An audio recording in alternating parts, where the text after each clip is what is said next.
बिस्मिल्लाहिर्रहमानिर्रहीम, अस्सलाम वालेकुम। ऐवान सच में खुश आमदीद। नाज़रीन, आज बात करेंगे पाकिस्तान के उन लोगों की जिनका ताल्लुक़ 80% से ज़ायद जिस शोबे से मुंसलिक है, और वो शोबा पाकिस्तान की रीढ़ की हड्डी कहलाता है, यानी कि ज़राअत। ज़राअत को वैसे तो बड़े मसाइल दरपेश हैं, लेकिन ख़ास तौर पे आज हम उन खादों का जिक्र करेंगे जो किसान को फसलों की काश्त के मौका पर उनकी ज़रूरत होती है, और वो खादें आज किस तरह किसान को मिल रही हैं, उस सिलसिले में क्या सूरत हाल है। क्योंकि गंदम की ये काश्त का सीज़न है, गंदम की बुवाई हो रही है। तकरीबन 90% इलाकों में गंदम काश्त हो चुकी है। 10-15% इलाके हैं जहाँ पे अभी गंदम की काश्त हो रही है। गंदम की पिछले साल अल्लाह ताला के फजल करम से बड़ी बम्पर क्रॉप हुई थी, जिसका हमने पाकिस्तान को फ़ायदा भी हुआ उसका। इस साल गंदम की काश्त की क्या सूरत हाल है, गंदम की काश्त के मौका पर जिन खादों की ज़रूरत होती है, क्या वो खादें किसान को अवेलेबल हैं, और अगर अवेलेबल हैं तो कैसे अवेलेबल हैं, इन पर आज बात करेंगे। हुकूमत का मौक़िफ़ भी लेंगे, किसानों का मौक़िफ़ भी लेंगे। मेरे साथ मौजूद हैं रहीम यार ख़ान से चेयरमैन ऑल पाकिस्तान किसान फाउंडेशन सैयद महमूद बुखारी साहब मौजूद हैं, और इनके साथ मौजूद हैं बहावल नगर से एक खाद डीलर हैं मोहम्मद शफीक भट्टी साहब। उनको हमने ज़हमत दी है कि वो खादों की फराहमी की सूरत हाल बयान करें, और हुकूमत का मौक़िफ़ जानने के लिए मेरे साथ मौजूद हैं टेलीफोन लाइन पर पाकिस्तान तहरीक इंसाफ के सीनियर रहनुमा जनाब जमशेद चीमा साहब, वज़ीर आज़म के साबिक़ मुआवन भी हैं फूड सिक्योरिटी के हवाले से, और किसान और काश्तकार के हवाले से हुकूमत ने, पाकिस्तान तहरीक इंसाफ ने जो पॉलिसीज़ बनाई हैं, इनमें इनका बड़ा अमल दखल है। तो मैं तमाम मेहमानों को वेलकम कहता हूँ, और गुफ्तगू का आगाज़ सैयद महमूद बुखारी साहब आपसे हम करते हैं। किसानों की नुमाइंदगी आप कर रहे हैं, ये बताइए कि गंदम की काश्त जो है इसकी सूरत हाल क्या है पंजाब में ख़ास तौर पर, और इस मौका पर जो खादों की फराहमी है क्या वो ज़रूरत के मुताबिक हुई है? जी बिस्मिल्लाह। आपका गुजारिश ये है कि खादों की कमी है वो आगाज में ही नजर आ गई। DAP की जो है वो फराहमी उस तरह से नहीं हो सकी जिस तरह होनी चाहिए थी, और ये हमेशा रहा है कि हुकूमतों को उस वक्त होश आता है जब हम जो है किसी परेशानी में मुब्तला होते हैं। उससे पहले कोई ऐसी प्लानिंग नहीं की जाती, क्योंकि ऑन ग्राउंड तो परेशानी किसानों को होती है कि उनको किस तरह से खाद जो है वो मिलेगी। और आप यकीन करें कि मैंने अभी तक खाद नहीं डाली, गन्नम बीजी, उस वक्त खाद नहीं मिली। और इस वक्त तो महमूद बुखारी साहब हुकूमत ने मुख्तलिफ मार्केटों में बैनर लगाए हुए हैं कि खाद दस्तयाब है, DAP खाद, खास तौर पर गंदम की काश्त के मौका पर DAP की जरूरत होती है। हाँ, वो बात दुरुस्त है कि अभी इस वक्त अवेलेबल है। मैं उस वक्त की बात कर रहा हूँ कि जब काश्त शुरू हुई है। जिस तरह आपने अपने इंट्रो में कहा कि 90% जो है वो गंदम काश्त हो चुकी है पंजाब के अंदर, तो उस वक्त खाद की दस्तयाबी नहीं थी, और हमने 12 दफा कहा कि इसको बेहतर बनाया जाए। लेकिन जिस वक्त गुजर गया और अब बैनर भी आ गए नजर, और रेट जो मारामारी करनी थी माफियाज ने वो लूटा किसानों को। और ये हुकूमत भी तस्लीम करती है कि देखें 10,000 रुपए में बोरी। इस वक्त महमूद बुखारी साहब DAP का जो बैग है वो कितने रुपए में दस्तयाब है किसान को? जो हुकूमत ने, मैं आपको बताऊं रीम साहब के 2020 में, कोई दूर की बात नहीं कर रहा मैं, यही बैग 4,000 रुपए का था। 2020 में 2020 में ही 6,000 रुपए का हुआ, और आज जो है वो हुकूमत ने मुकर्रर किया है 8,100 रुपए, तो वो तो नहीं मिलता। बात ये है कि अब आके कंट्रोल किया। अच्छा, ये तो आप DAP का रेट बता रहे हैं, DAP का, यूरिया का क्या रेट है, वो किस भाव मिल रही है? देखिए, यूरिया जो है वो 1700 और 86 रुपए, 1700 मुख्तलिफ, जिस तरह एंग्रो है या दीगर जो कंपनियों की खादें हैं, उनका थोड़े से डिफरेंस पे है। लेकिन आप ये देखें कि मार्केट में ये 2200-2300 रुपए की किसान को जो है खरीदनी पड़ी है। लेकिन ये है कि अभी यूरिया की तो गंदम को अभी जरूरत होनी है और आगे जो है वो उम्मीद करते हैं कि हुकूमत उसकी जो दस्तयाबी यकीनी बनाएगी।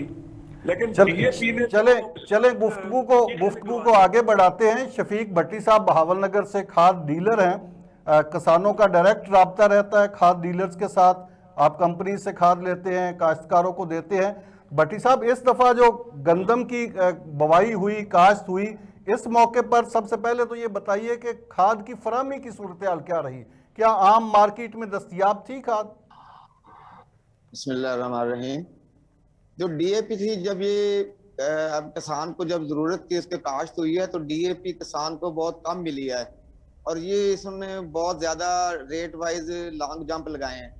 2017 में इसका रेट वो 2500 रुपए था, जो बाद में एक साल बाद ये तकरीबन 4500 की चली गई। अब पिछले 3 माह पहले इसका रेट था 56-57 रुपए और वो रोज के हिसाब से 200-300 रुपए बढ़ती रही है। मार्केट में तकरीबन 83-84 रुपए तक अब सेल हुई है। अब जाके DAP के रेट में इस्तेकाम हुआ है। अब जाके पता चला अभी इसका 8222 रुपए इसका रेट रखा है कंपनियों ने, और कुछ कंपनियां 8172 रुपए का रेट रखा है, और कुछ जो 7 स्टार वगैरह है उन्होंने 8650 रुपए रेट दिया है इसका। लेकिन अब मार्केट में DAP है, लेकिन अब जिम्मेदार ने कोई इक्का दुक्का को रह गए हैं, तकरीबन 5-10% कास्ट रह गई है, वो हो रही है। तो लेकिन DAP अब तक ये जो आप मुझे बता रहे हैं कि मुख्तलिफ कंपनीज ने मुख्तलिफ रेट रखे हुए हैं, किसी कंपनी ने कितना रखा है, किसी ने कितना, तो इस पे हुकूमत का कोई चेक एंड बैलेंस नहीं? आप जब सेल कर रहे होते हैं तो हुकूमती कोई एहलकार, कोई जिम्मेदार ये इसके रेट को यकीनी नहीं बनाता कि इस रेट पे फरोख्त हो? ये भाई ज्यादा तो इम्पोर्ट ही होती है, ये बाहर से आती है अमेरिका वगैरह से, लेकिन इसका रेट तो एक ही होना चाहिए। हर कंपनी का अपना अपना रेट रखा हुआ है। किसी ने कोई 200 फालतू रख दिया, किसी ने 300 फालतू रख दिया, किसी ने 100 रुपए फालतू रख दिया। ये जब आप कहते हैं कि ये रोजाना की बेस पे 100-200 रेट बढ़ता रहा है, उन दिनों में जब किसान को जरूरत थी तो हुकूमत का कोई चेक एंड बैलेंस नहीं था कि इसको मैनेज करती? को मार्केट लेवल पे कोई चेक एंड बैलेंस नजर आया? मार्केट लेवल पे कोई चेक एंड बैलेंस नजर नहीं आया, लेकिन ये पीछे से अवेलेबिलिटी कम थी, कंपनियों की तरफ से माल ही कम दिया गया था, जिस वजह से जो रेट है आप ही होता गया। अब जाके 8222 रुपए पे ब्रेक लगी। यानी इसकी फरामी में ही कमी थी, खाद आ ही कम रही थी, कंपनियां खाद दे ही कम रही थी। हाँ, कंपनियां डीलरों को 50-50 बोरी दे रही थी, जो 2000 बोरी वाले 500-500 बोरी वाले डीलर थे, किसी को 50 मिल रही है, किसी को 100 मिल रही है, बस इससे ज्यादा कंपनियां दे ही नहीं रही थी।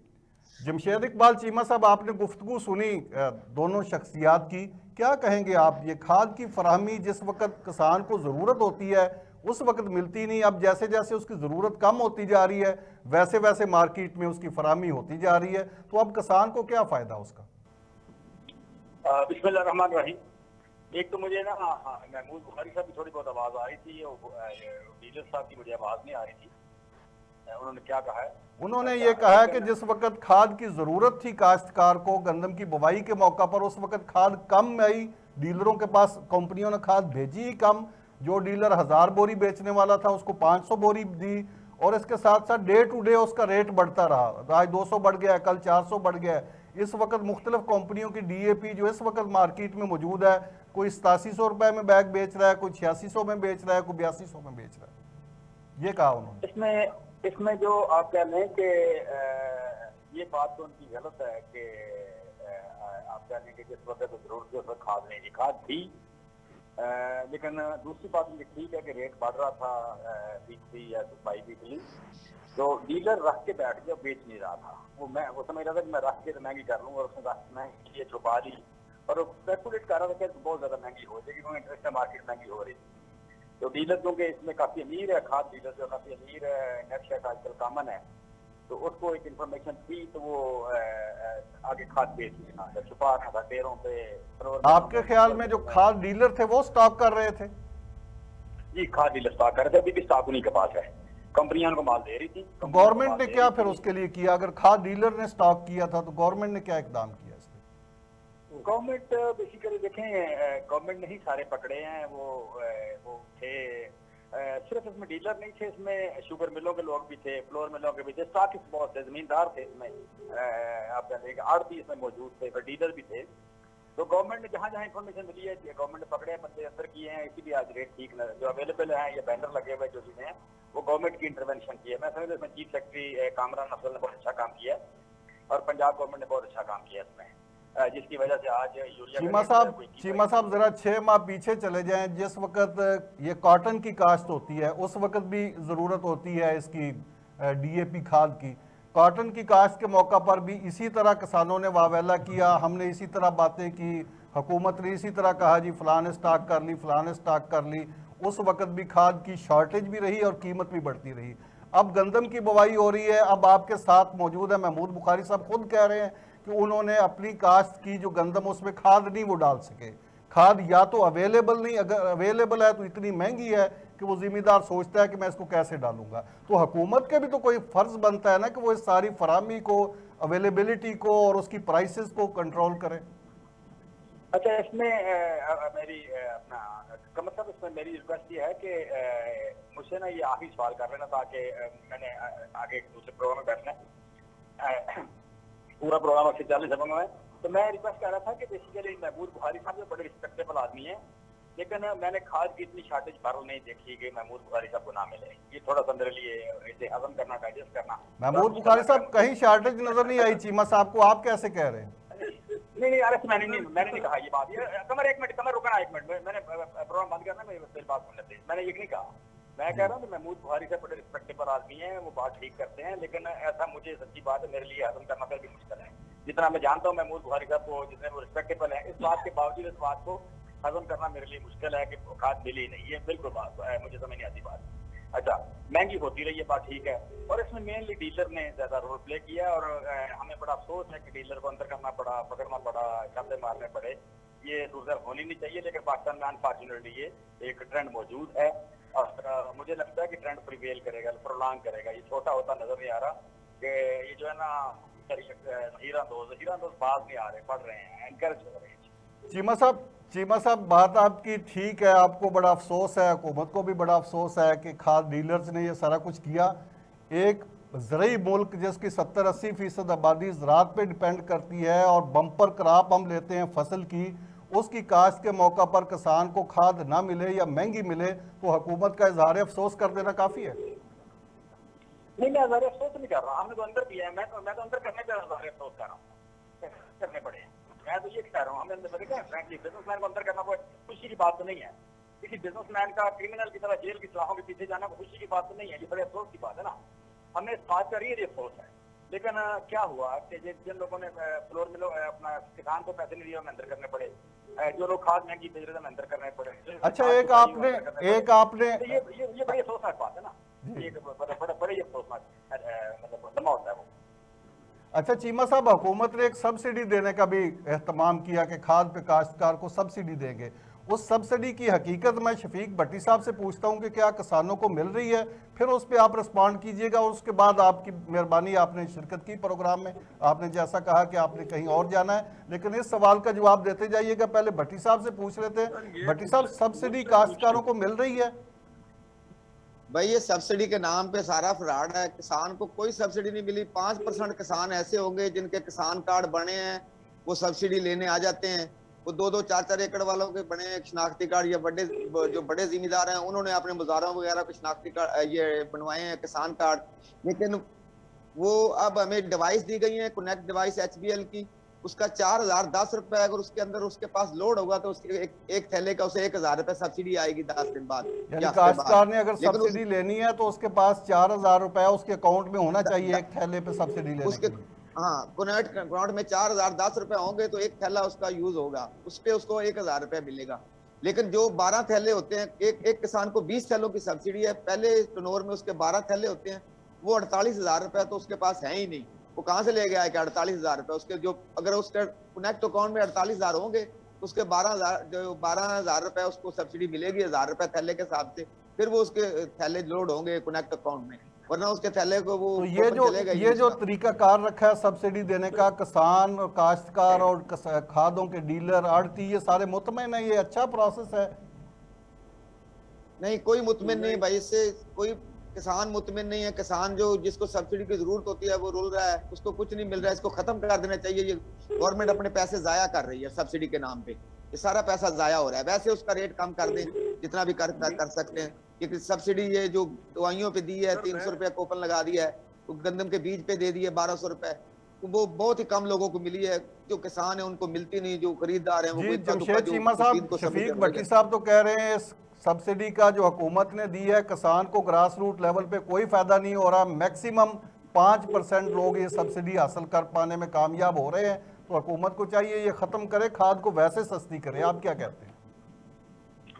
देखिए, इसमें आप कह लें कि खाद सस्ती करने का मतलब ये है कि आप you can take carpet subsidy दे रहे हैं।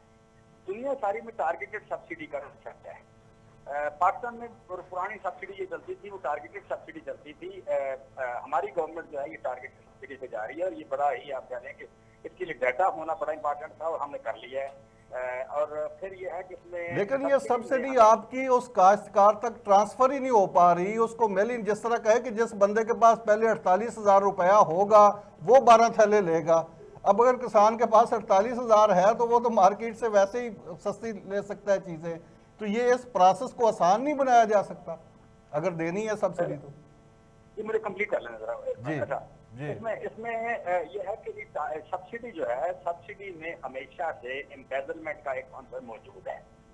वो कूपन का हो या आप किसी भी तरह का हो, उसमें एक एम्बेजलमेंट का इशू है, एक डिस्क्रिप्शन का है, वो हमेशा से मौजूद रहा है।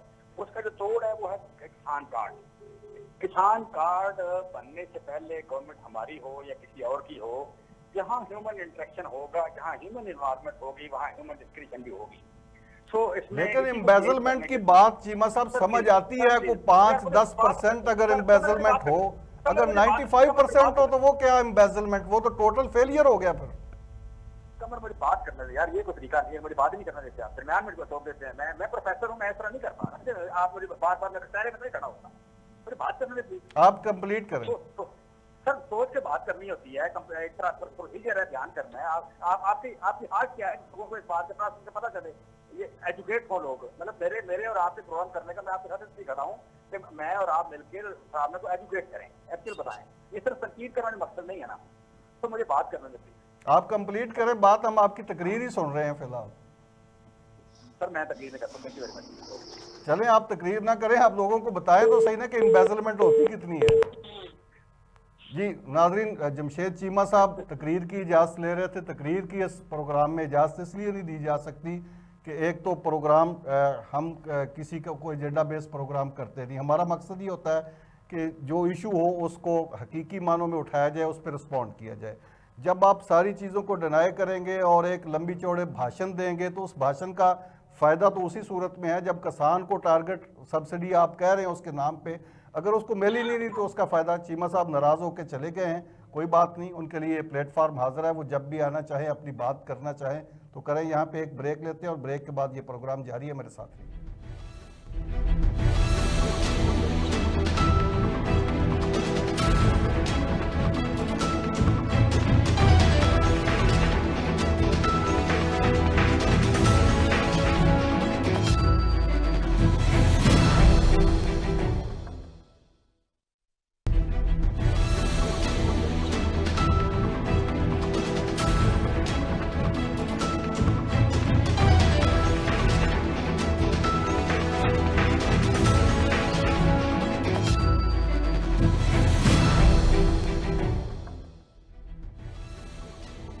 जी नाजरीन, प्रोग्राम में एक बार फिर खुश आमदेद। ऐवान सच में आज काश्तकार के लिए खादों की फरहमी के हवाले से और खाद के जो बहरान है, क्राइसिस है, खाद की बढ़ती हुई कीमतें हैं, उस पर बात कर रहे हैं। वज़ीर ज़राअत पंजाब हुसैन जहानिया गर्देज़ी साहब ने कमिटमेंट की थी, वादा किया था कि वो इस प्रोग्राम में शिरकत करेंगे, लेकिन एंड टाइम पे उनके साथ रब्ता नहीं हो पा रहा, वो इस प्रोग्राम में अभी तक शिरकत नहीं कर पाए। हमने जमशेद इकबाल चीमा साहब वज़ीर आज़म के साबिक़ मुआवन फूड सिक्योरिटी पाकिस्तान तहरीक इंसाफ के रहनुमा, उनसे बात की।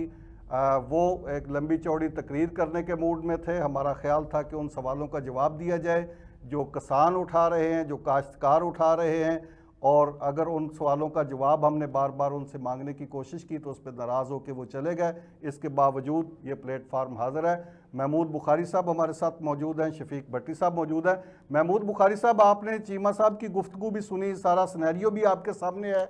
तो किसान के हवाले से इस हुकूमत का एक बड़ा अलमिया ये है कि ये कहते हैं कि वही बात सुने जो हम सुनाना चाह रहे हैं।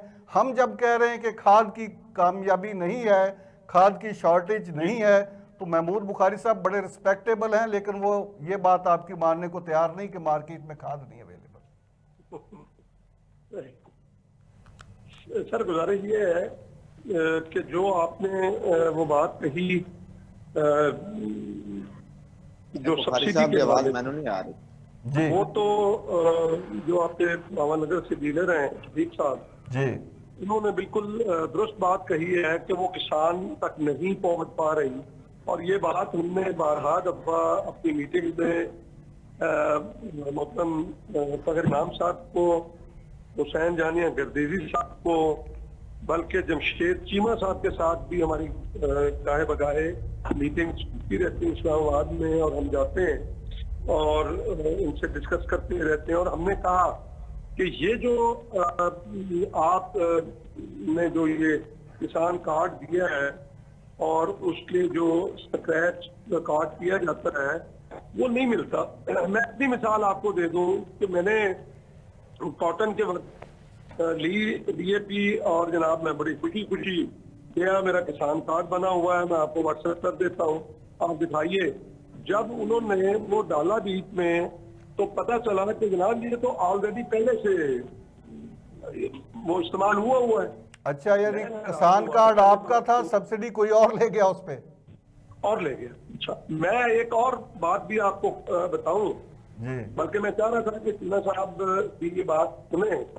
रहीम यार खान में कोई 2 और 3 जो है वो खाद डीलर थे या जो भी थे, उन्होंने महकमा ज़राअत में जो यहाँ के डीडी हैं गुलाब साहब, उन्होंने छापा लगाया एक इतला के ऊपर 1300 डीएपी की बोरी, उसे ओपन करके और जनाब उसमें से वो स्क्रैच कार्ड निकाल के और दोबारा उनको सिया जा रहा था, और वो सिलाई मशीन भी वहां पे मौजूद थी। जो छापा मारा पुलिस के हमरा, उसकी FIR हुई। फिर एक और जगह से वो भी 1200 बोरी जो है, आप अंदाजा लगाएं कि ये आलम है कि वो कार्ड निकाल दिया जाता है और वो चाहे कोई डीलर लेता है या जो भी लेता है, किसान को नहीं मिल पाता।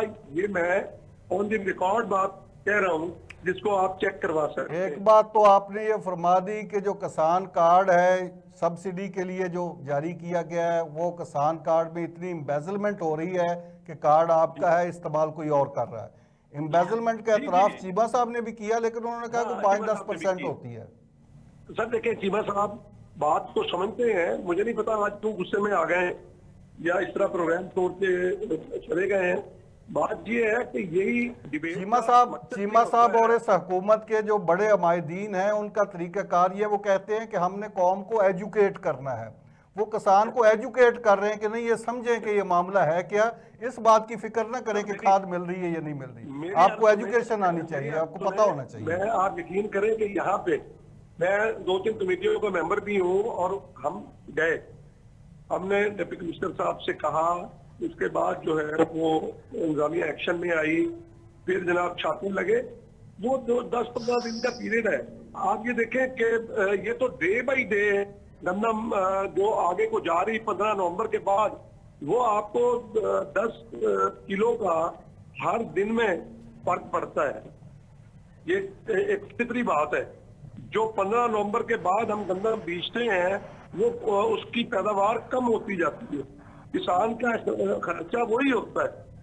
और ये चीजें जो हैं वो देखनी चाहिए। बल्कि हमने जब वज़ीर-ए-आज़म साहब से मुलाकात की थी, तो हमने वज़ीर-ए-आज़म साहब को बड़ा सराहा इस बात पे कि वो जो एक्ट पेश किया था।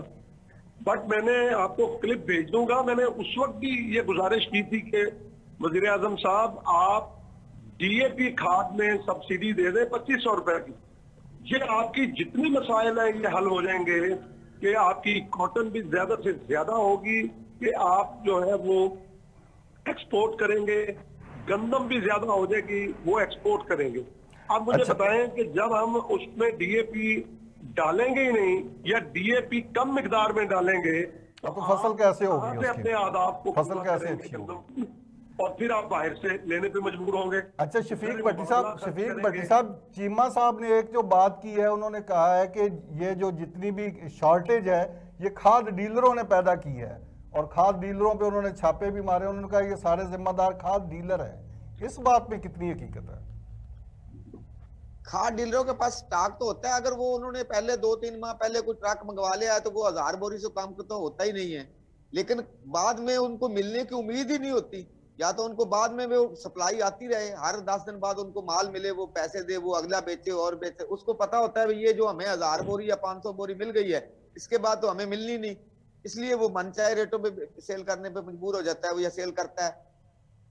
अच्छा एक और बात बताएं कि आपके बकौल काश्तकारों को खाद नहीं मिल रही, अगर मिल रही है तो महंगी मिल रही है, इसी तरह बीजों के मामले में और दीगर जो इनपुट्स हैं उनके मामले में है। आप अगर अपने शॉप पे बैठ के सारा दिन किसान को लेक्चर दें कि नहीं ये समझें कि डीएपी महंगी क्यों है, ये अमेरिका से आती है, ये फलां जगह से आती है, इसमें ये है ये मसला, तो ये समझ जाए काश्तकार, तो इससे मसला हल हो जाएगा काश्तकार का, जैसा कि चीमा साहब ने कहा कि नहीं समझने की जरूरत है। चीमा साहब मोहतरम है हमारे लिए, लेकिन काश्तकार का मसला तो इससे हल नहीं होगा ना। उसे तो डीएपी चाहिए ना, उसे तो अच्छे रेट पे, कम रेट पे डीएपी चाहिए, ताकि उसकी उतनी ज्यादा फसल अच्छी हो जितना उसको डीएपी कम रेट पे मिलेगा। उसको तो डीएपी कम रेट तो दरकिनार, उसको रेट पे भी डीएपी नहीं मिली। चलें एक ब्रेक लेते हैं और ब्रेक के बाद ये गुफ्तगू जारी है। मेरे साथ रहिएगा। किसानों के मसाइल के हवाले से प्रोग्राम ऐवान सच आज भी और कल भी हम इंशाल्लाह इसी मौजू पे ही बात करेंगे। मेरे साथ रहिएगा।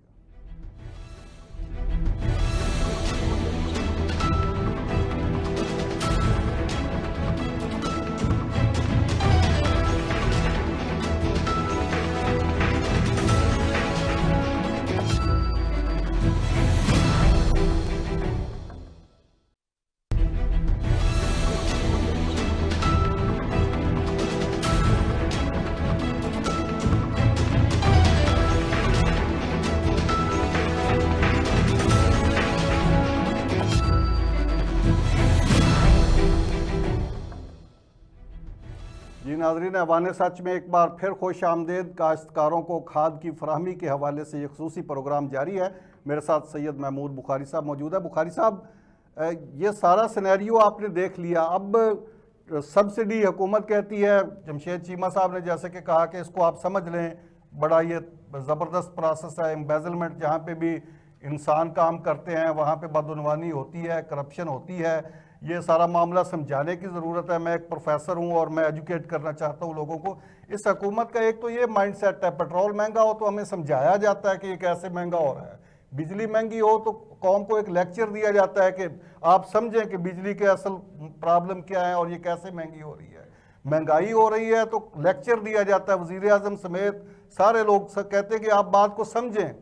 ये समझने समझाने के फेज से आगे हुकूमत कब निकलेगी?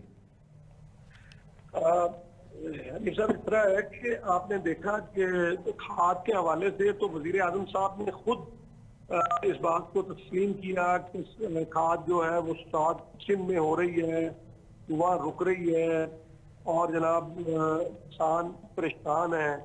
इसमें हुकूमत आखिर वो कमी थी तो हुकूमत एक्शन में आई, एक बात। और दूसरी बात ये है कि आप देखें कि कीमतें किसानों की पहुंच से दूर हो गई, इतनी ज्यादा कीमत हो गई और एकदम से हुई कि वो शॉक जो है में है किसान। और तीसरी बात ये है कि ये मामला देखें, इंडिया में भी खाद बाहर से आती है, डीएपी।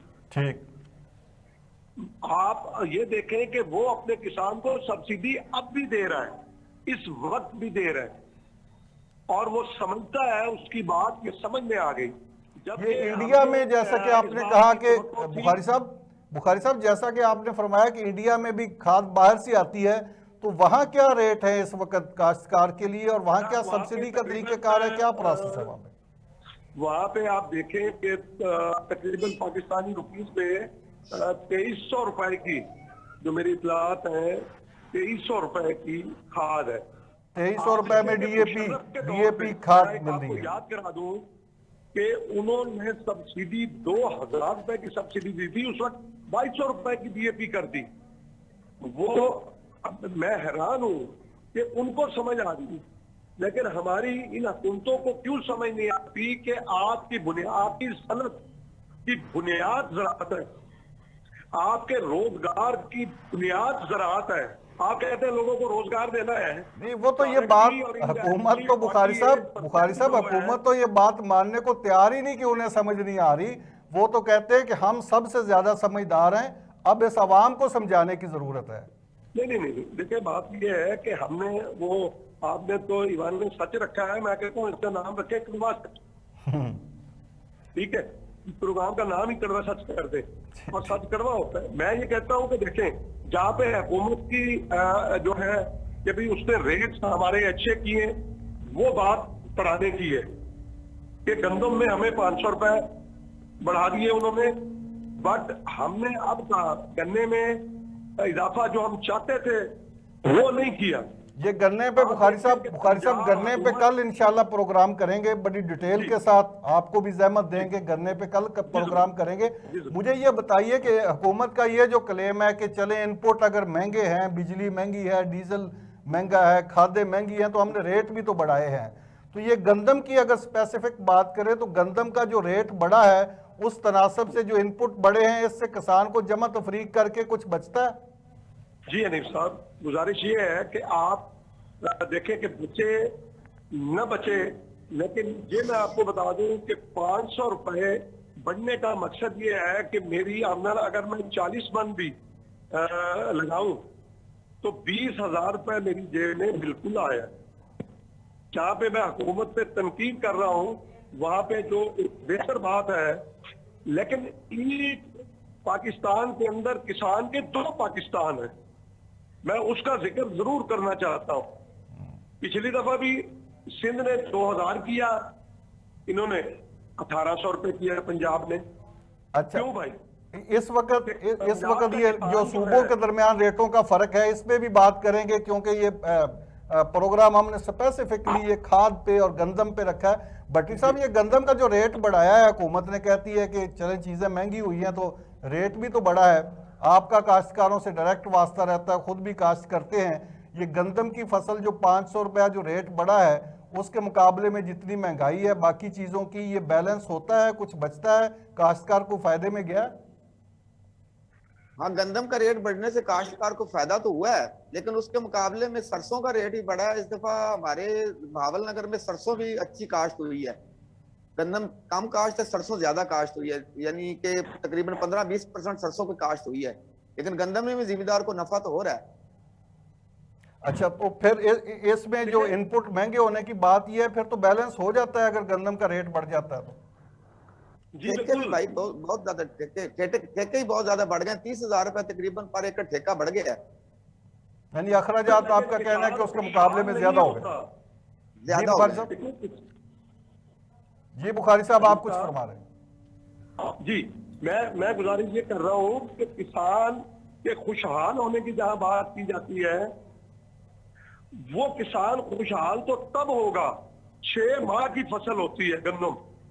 आप देखें कि उसके अंदर कल्टीवेशन का खर्चा, डीजल आए दिन महंगा, ट्रैक्टर जो है वो उसकी कीमतें एकदम से बढ़ी हैं। उसकी जो वजूहात भी हैं, जो रीजन हुकूमत पेश करती है, बस हम पे तो बोझ बढ़ गया है। आप उसके अलावा आप देखें बिजली के रेट कहाँ के कहाँ चले गए, खाद के रेट कहाँ के कहाँ चले गए। चले महमूद बुखारी साहब, आपका बहुत शुक्रिया। प्रोग्राम का वक्त खत्म हो गया है, कल भी आपको जहमत देंगे। शफीक भट्टी साहब, आपका भी बहुत शुक्रिया।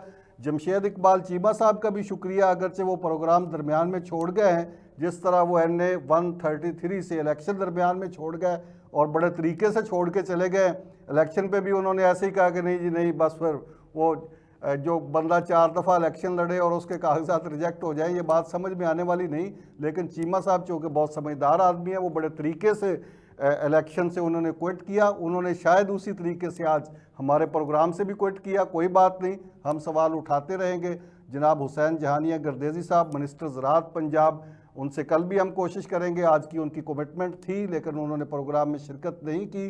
और निजी महफलों में जिस तरह महमूद बुखारी साहब ने भी कहा कि हुकूमत के तमाम लोग इस बात का एतराफ़ करते हैं कि ये जो मसाइल हम उठा रहे हैं, ख़ास तौर पर काश्तकारों के लिए खाद के मसाइल, बीज के मसाइल, चेक एंड बैलेंस का ना होना, हुकूमती पॉलिसियों का कमज़ोर होना, ये एतराफ़ करते हैं लेकिन सामने आकर बात करने की शायद हिम्मत नहीं, इसीलिए गुरेज किया जाता है। बहरहाल हमारा काम सवाल उठाना है, हम उठाते रहेंगे। कल भी इंशाअल्लाह ज़राअत पे ही प्रोग्राम करेंगे और गन्ने की फसल को कल मौजूए गुफ्तगू बनाएंगे। मुझे दीजिए इजाज़त, अल्लाह हाफ़िज़।